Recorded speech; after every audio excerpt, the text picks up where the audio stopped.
Bright studio lights illuminated the set of Oprah's Spotlight, its energy a mix of afternoon talk and profound conversation. Jonathan Roumie stood backstage, poised in a classic dark suit, his expression calm and centered. He was mentally prepared. Inside, Oprah Winfrey, midway through her opening remarks, noticed Jonathan waiting. She paused, her eyes taking him in. "Let's welcome him out," she announced to the studio. Jonathan walked out with quiet confidence, a murmur of anticipation rippling through the audience as Oprah led him to a seat between her and another panelist. Soon, Oprah leaned forward, her tone direct. "Jonathan, welcome. Just a heads up. This isn't just about promoting your latest project. We delve deeper here. We ask real questions, challenge perceptions." Jonathan nodded, unmoved. He sat upright, his hands clasped, and fixed his gaze on Oprah. Oprah's initial warm smile held a hint of skepticism. "Jonathan, with the profound roles you play, it's easy for audiences to blur the lines. Are we seeing Jonathan Roumie the man, or an extension of the character you portray? Is this genuine conviction, or just another masterful performance?" A murmur of curiosity spread through the audience, but Jonathan's composure never wavered, his voice quiet but firm. "Oprah, you can question my craft, even my public persona, but not the sincerity of my convictions." The studio shifted, the audience hushed. Even the other panelists blinked. Oprah's empathetic smile flickered, replaced by a stern, authoritative look. "Is that a challenge to authenticity, Jonathan?" Before Jonathan could respond, Oprah turned sharply, her voice losing its warmth. "All right, if we can't have an honest conversation here. Security, escort Mr. Roumie out." The word security echoed through the silent room. Jonathan sat still, a small silver cross-shaped pendant visible beneath his collar. He met Oprah's gaze calmly as two security guards stood and began walking toward him. That was the moment the real confrontation began. The studio audience froze, unsure whether this was part of a deep interview gone wrong or a public clash unfolding before them. The two security guards, both in black polos with earpieces, began approaching Jonathan. Oprah leaned back in her chair, arms crossed, clearly expecting him to leave quietly. A few nervous laughs echoed, but the tension drowned them. Jonathan didn't move. Instead, he slowly reached into an inner jacket pocket, pulling out a neatly folded document. He placed it on the table in full view of the camera and said calmly, without raising his voice, "I am here by official invitation, Miss Winfrey, under a prearranged agreement for a conversation on my work and its impact. Any forced removal would be a breach of that understanding and an act of silencing discourse." Oprah blinked. "That's quite a stand," she muttered, with a hint of exasperation. But Jonathan wasn't bluffing. The guards hesitated. One looked toward a stage manager, silently asking, "Do we proceed?" Jonathan stood, not out of fear, but control. He adjusted his suit jacket, stepped away from the table, and addressed the audience directly. "You were promised an open conversation, a search for truth. Instead, you're watching an attempt to shut down a voice for daring to speak authentically." Gasps erupted. Phones came out. The audience was no longer neutral. Jonathan turned back to Oprah. "You didn't call security because I was being disrespectful, Ms. Winfrey. You called because I refused to compromise my truth to fit a preconceived narrative." Oprah's face hardened, but her silence said more than any rebuttal could. Even another panelist leaned away in her chair, clearly not wanting to get caught in the crossfire. The guards stopped in their tracks. One of them leaned in and whispered to Jonathan, "Mr. Roumie, would you like to step backstage for your comfort?" He looked him in the eye and replied, "My comfort isn't the issue. The attempt to silence authentic expression, that is." At that moment, the audience burst into applause, hesitant at first, then louder. Oprah's dominance, her carefully crafted image of fostering dialogue, had cracked. Jonathan wasn't going anywhere. The applause didn't die down quickly. It grew louder, not because everyone agreed with Jonathan's beliefs, but because they recognized courage and conviction. Oprah forced a laugh, trying to regain control. "Oh, please, Jonathan," she said, waving a dismissive hand. "Don't present yourself as a martyr. You walked in here with your prepared answers and your faith, thinking that makes you untouchable." Jonathan tilted his head. "No, Ms. Winfrey. I walked in thinking this was a conversation in good faith, but it seems you sought to control the narrative." Oprah tried to speak, but Jonathan cut her off, not with volume, but with quiet precision. "You don't need to agree with my beliefs or my work, but when you call security on someone for speaking their truth on national television, You reveal a profound intolerance for dissenting voices. The studio's lighting suddenly felt hotter. The other panelists looked uneasy. Joy Behar whispered into her mic, "He's dismantling her authority." Jonathan turned toward the camera, locking eyes with the lens. We're at a point where genuine dialogue is replaced with demands for conformity. When true understanding is elusive, some resort to dismissal, or in this case, security. The audience responded with scattered cheers. Phones were up, recording every word. Backstage, a producer yelled, "Cut to commercial!" But the director shook his head. This was going viral in real time. Oprah shifted into her seat, now visibly rattled. "You want to speak your truth, Jonathan?" Jonathan continued. "Let's speak it.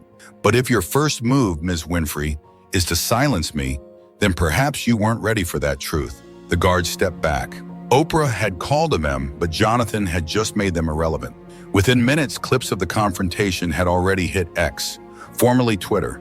The hashtags were erupting. Hashtag Jonathan vs. Oprah, truth, triumphs at Oprah's controversy. Thousands were already weighing in. Some praised Jonathan's composure and conviction. Others mocked the fact that Oprah, a woman who once said, "Own your truth," had gone straight to security to shut one down. Inside the studio, the energy had flipped. Jonathan leaned forward at the table again, now uninterrupted. "I didn't raise my voice. I didn't insult anyone. But because I speak from a place of conviction rather than conformity, I was seen as a threat. That's not progress. That's an attempt at control." Oprah opened her mouth, but the audience clapped again. Not riotously, but enough to make interruption impossible. A producer signaled Joy Behar to pivot the conversation.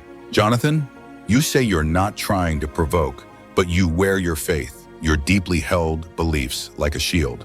You knew this would create a moment." Jonathan nodded calmly. "You're right. I knew that by speaking honestly, by standing in my truth, there was a risk of being dismissed or silenced. That is viral, because it reveals something deeper. There's a fear not of disrespect, but of genuine, unwavering dissent to a prevailing narrative." The silence was surgical. Jonathan turned slightly, addressing not just the table, but the millions who would soon watch the moment online. "If one must silence a voice to maintain control, perhaps the foundation of that control is weaker than imagined." Even a few audience members who'd come in skeptical were now nodding. Joy glanced nervously at Oprah, but Oprah didn't speak. Her authority, so often unchallenged, built on empathy and wisdom, was unraveling by the second. Backstage, a producer muttered, "This is the clip that's going to headline every news cycle." By the time Oprah's spotlight went off air, the internet had already crowned a winner. Clips of Jonathan calmly holding his ground while security hesitated had reached 2 million views in under an hour. Influencers praised his poise and conviction. Independents called out Oprah's show for attempts at silencing authentic dialogue. Even liberal commentators whispered privately, "Oprah misjudged that one profoundly." Meanwhile, backstage was chaos. Producers barked into headsets.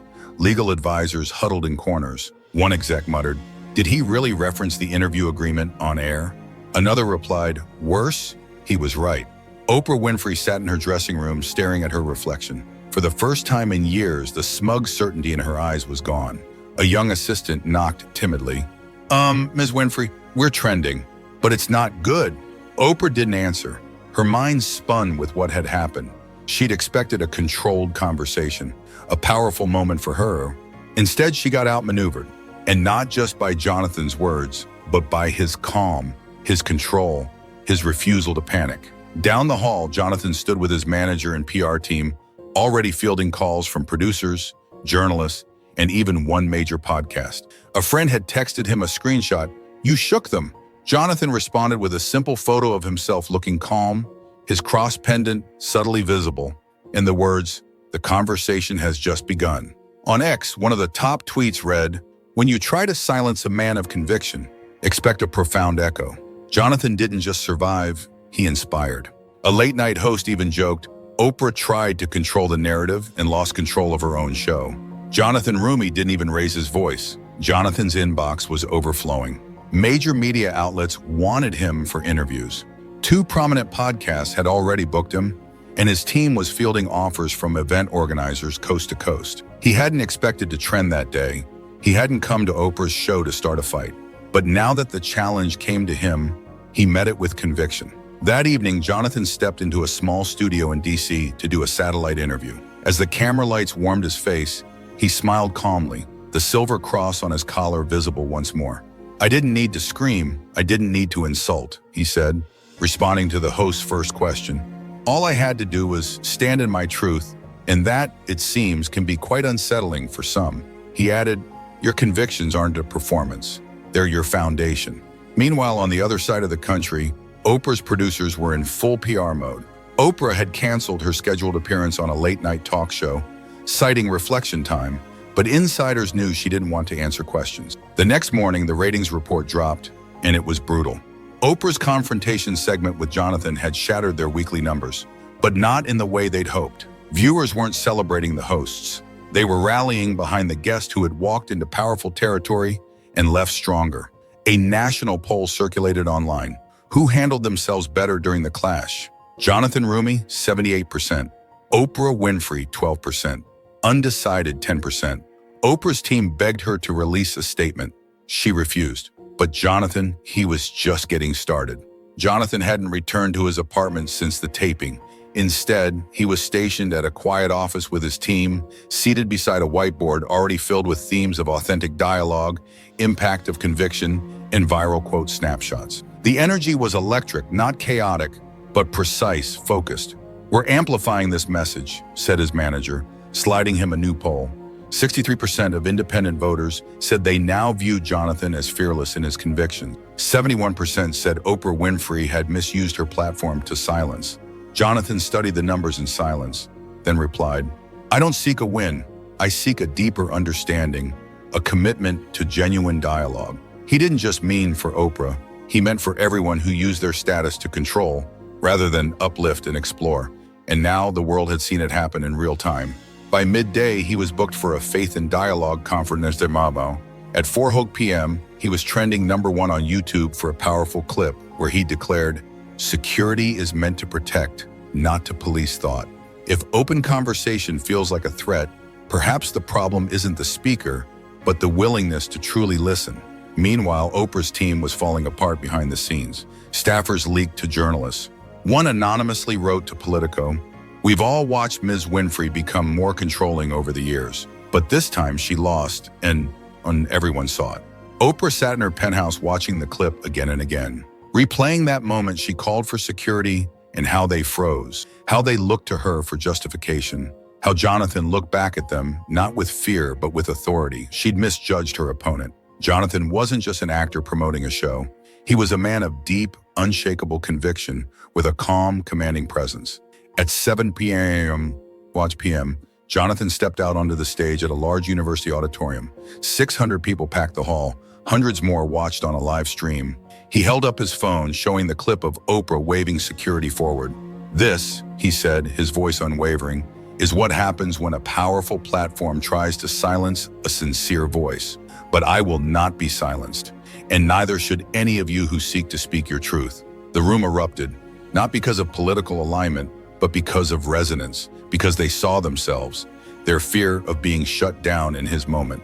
Jonathan didn't just win an argument, he sparked a shift. The ripple effects were no longer virtual, they were tangible. By Friday morning, Jonathan Roumie's confrontation with Oprah had been viewed over 18 million times across all platforms. Every major news outlet, whether traditional or digital, had picked it up, and the headline was always some version of "Security called, Roumie stayed, Oprah fumbled." Inside ABC's New York headquarters, a closed-door emergency meeting was underway. Senior producers, legal advisors, and PR heads sat grim-faced, eyes fixed on a projection of real-time social sentiment graphs.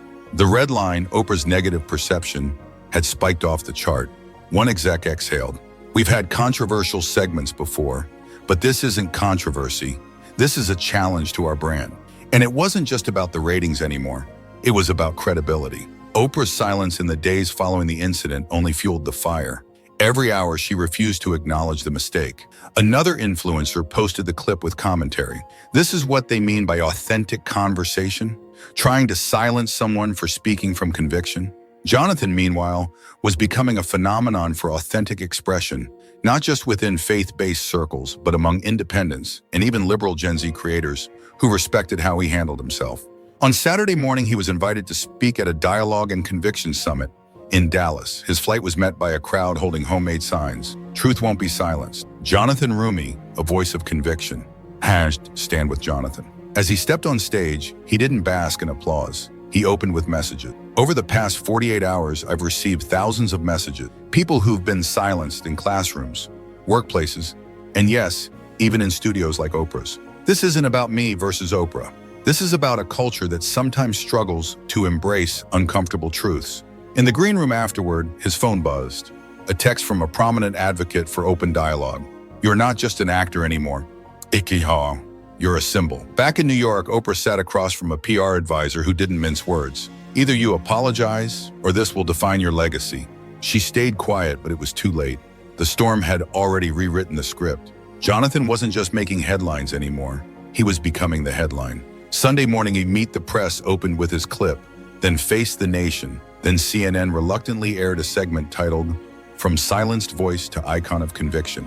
Who is Jonathan Roumie?" By noon, he was on the front page of the New York Post with the headline, "They tried to throw him out. Now he's inspiring millions." In many circles, he was hailed as a voice of calm conviction. But what surprised even Jonathan was the uptick in progressive voices defending him. A viral tweet from a Gen Z liberal podcaster read, "You don't have to agree with Jonathan Roumie's beliefs to see what happened to him was deeply troubling." Meanwhile, Oprah's show was in chaos.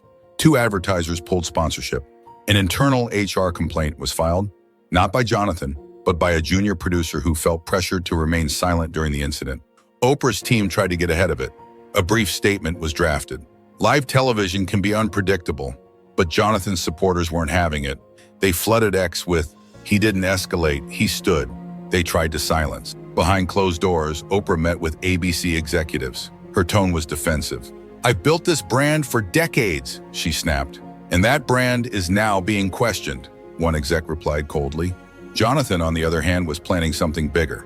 That evening, during a live stream Q&A, he dropped a bombshell.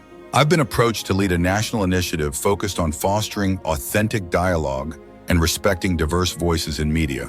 We're calling it Project Echo, because truth, once spoken, resonates far beyond any studio walls." The chat exploded. "Yes, Project Echo. Lead the way, Jonathan."